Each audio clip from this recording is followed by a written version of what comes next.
February the 16th, Leviticus 1:1 through 3:17.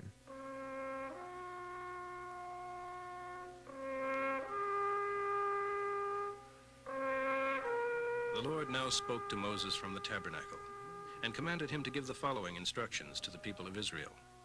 When you sacrifice to the Lord, use animals from your herds and flocks. If your sacrifice is to be an ox given as a burnt offering, use only a bull with no physical defects. Bring the animal to the entrance of the tabernacle, where the priests will accept your gift for the Lord. The person bringing it is to lay his hand upon its head, and then it becomes his substitute. The death of the animal will be accepted by God instead of the death of the man who brings it, as the penalty for his sins. The man shall then kill the animal there before the Lord, and Aaron's sons, the priests, will present the blood before the Lord, sprinkling it upon all sides of the altar at the entrance of the tabernacle. Then the priests will skin the animal, and quarter it, and build a wood fire upon the altar, and put the sections of the animal and its head and fat upon the wood. The internal organs and the legs are to be washed. Then the priests will burn them upon the altar, and they will be an acceptable burnt offering with which the Lord is pleased. If the animal used as a burnt offering is a sheep or a goat, it too must be a male, and without any blemishes. The man who brings it will kill it before the Lord on the north side of the altar, and Aaron's sons, the priests, will sprinkle its blood back and forth upon the altar. Then the man will quarter it, and the priests will lay the pieces with the head and the fat on top of the wood on the altar. But the internal organs and the legs shall first be washed with water. Then the priests shall burn it all upon the altar as an offering to the Lord, for burnt offerings give much pleasure to the Lord. If anyone wishes to use a bird as his burnt offering, he may choose either turtle doves or young pigeons.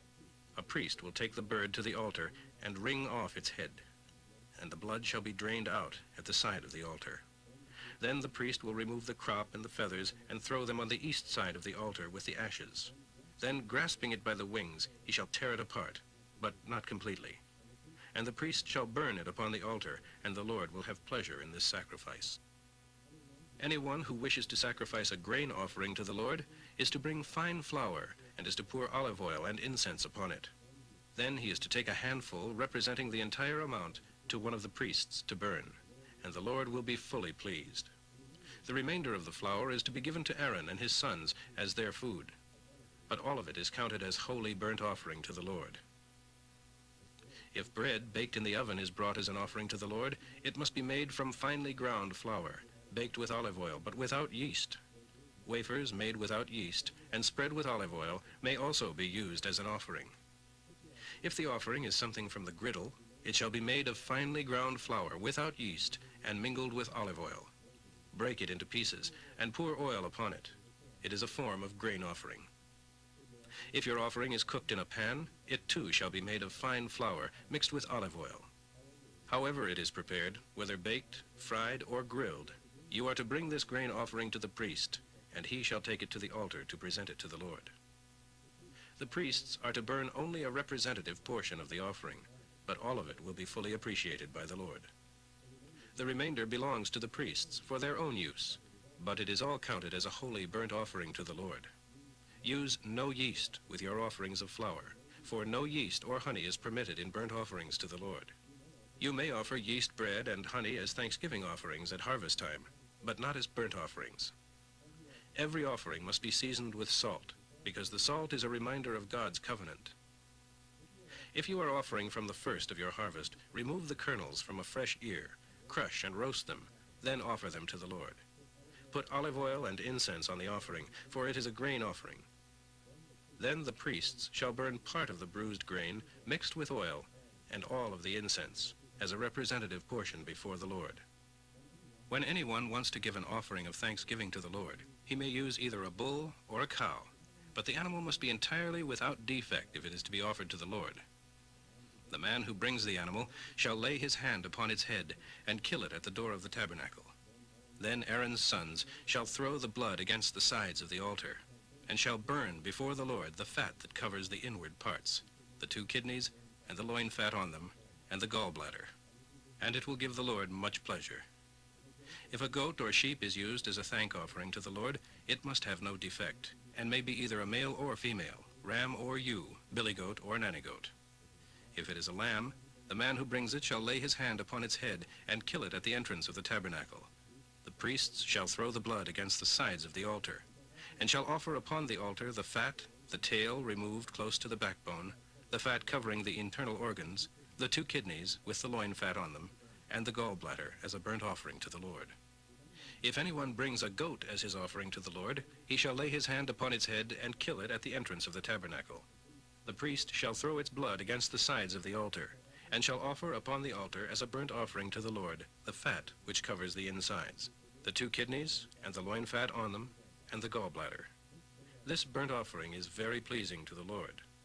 All the fat is Jehovah's. This is a permanent law throughout your land, that you shall eat neither fat nor blood. Mark 1:29 through 2:12.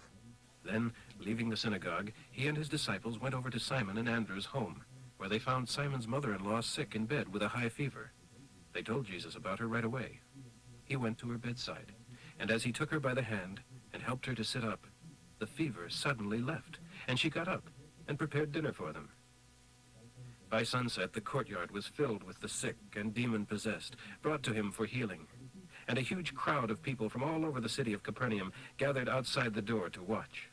So Jesus healed great numbers of sick folk that evening and ordered many demons to come out of their victims.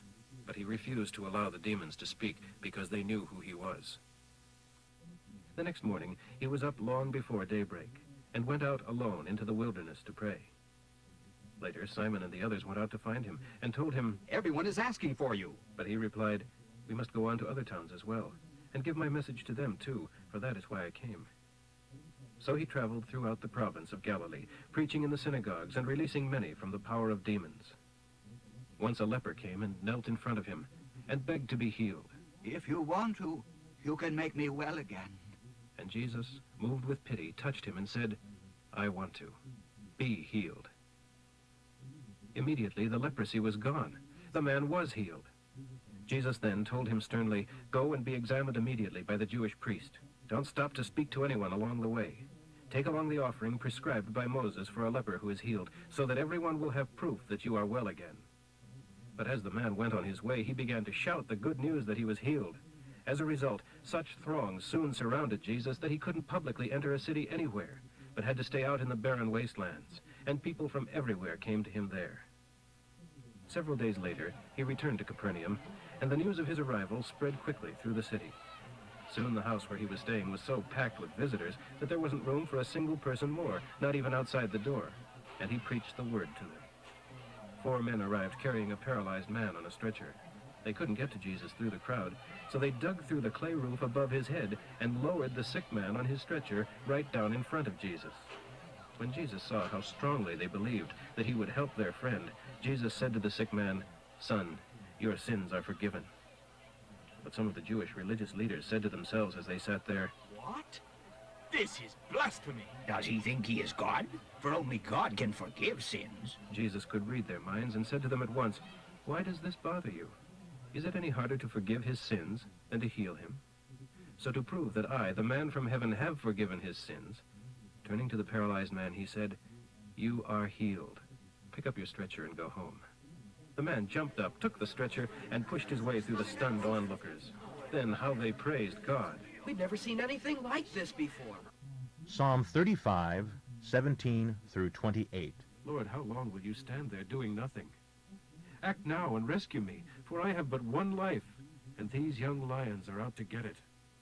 Save me, and I will thank you publicly before the entire congregation, before the largest crowd I can find.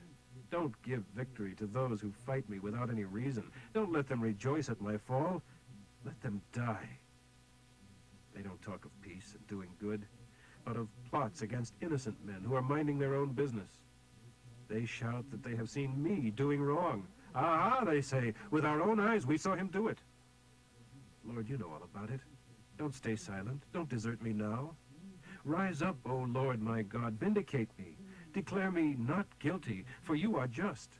Don't let my enemies rejoice over me in my troubles. Don't let them say, aha, our dearest wish against him will soon be fulfilled, and at last we have him.